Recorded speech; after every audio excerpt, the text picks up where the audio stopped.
Bartimaeus, a blind man, came to Jesus.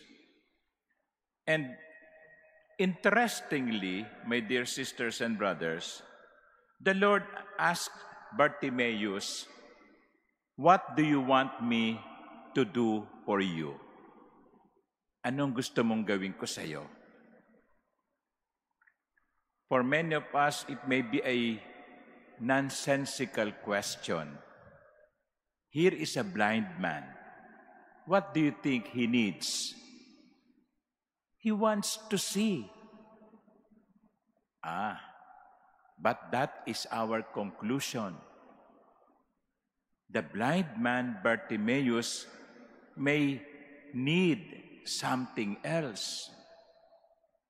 Maybe he has become comfortable with being blind. That is why Jesus asked him, "What do you want me to do for you?" And here, my dear brothers and sisters, the Lord is teaching us not to impose immediately what we think is needed by the other. Because sometimes that is the danger that we fall into. Hindi na tayo nagtatanong.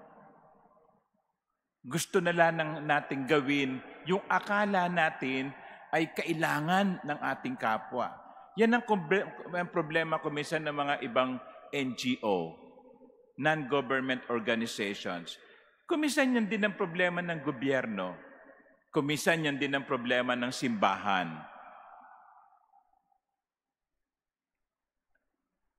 Iniisip natin, ito ang kailangan nila. Ito ang kailangan ng mga mahihirap. Ito ang dapat nating ibigay. Pero naitanong na ba natin sa ating mga kapatid na mahihirap, ano ba ang gusto naming gawin sa inyo? Ano ba ang gusto ninyong itulong namin?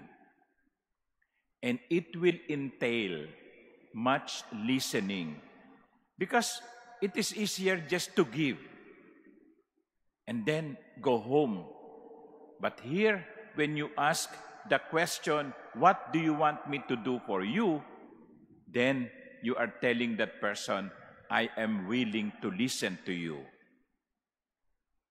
Ano ba ang gusto mong sabihin?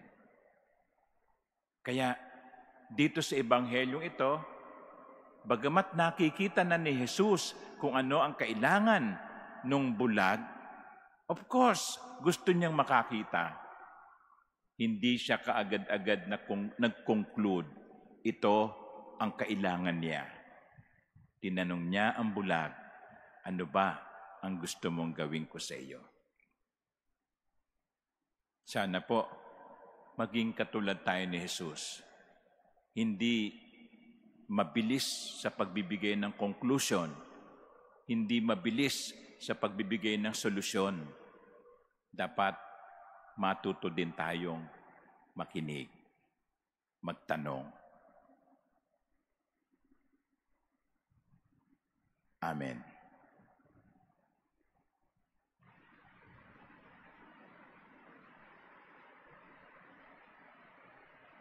Please stand.